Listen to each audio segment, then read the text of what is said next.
और मैं एक और कहना चाहूँगा आप सब भक्तों से, वैसे तो शराब, अंडा, मांस, मीठी सब कभी ना खाना चाहिए, लेकिन कम से कम अपनी जनरेशन पवित्र बनाने के लिए, कम से कम संतान पैदा करने के लिए तुमको शुद्ध शाकाहारी बनना है।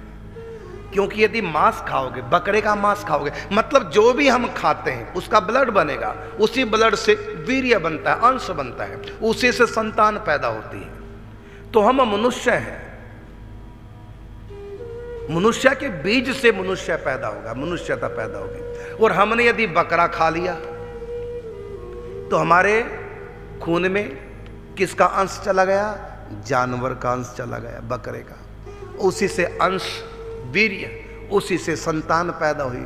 तो हमारी संतान में मनुष्य का संस्कार तो गया ही गया है, प्रथम संस्कार गर्भाधान संस्कार, साथ में बकरे का भी अंश चला गया।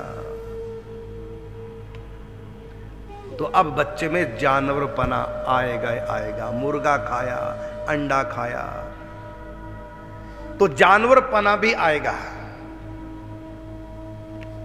इसलिए शास्त्रों में जो खाद्य खाद्य का विचार किया, उस पर हमको ध्यान देना चाहिए। अब हम हमारे अंश से जो संतान पैदा हुई, यदि हमने बकरा खाया तो बकरे का अंश भी चला गया उधर, मुर्गा का मतलब जानवरों का अंश भी चला गया। अब वो जानवरपना करेंगे करेंगे। जानवर कभी अपने माँ बाप की सेवा नहीं करते, तो वो जानवरपना बच्चों में भी आएगा। वैसे तो कभी ये चीजें खानी पीनी नहीं चाहिए, फिर भी कम से कम बाप बनने से पहले शाकाहारी बन के रहो, जिससे कि प्रथम संस्कार पवित्र हो।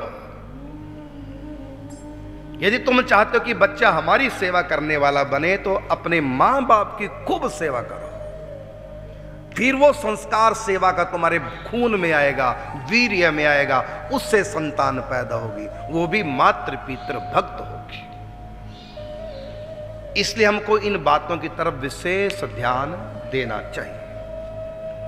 तो ये चर्चा मैंने इसलिए की क्योंकि भगवान के विवाहों की चर्चा हो रही है। पत्नी को हमारे यहां धर्म पत्नी कहा है।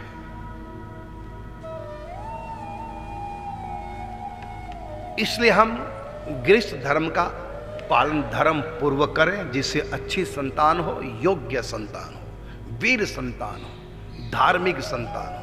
तो इन सब बातों का मैंने कई उदाहरण दिए। प्रहलाद का कि राक्षस का बेटा भगत क्यों हो गया? क्योंकि प्रथम संस्कार भगवान के नाम के साथ। ऋषि कश्यप का बेटा राक्षस क्यों हो गया? क्योंकि संध्या के समय गर्भाधान संस्कार हुआ।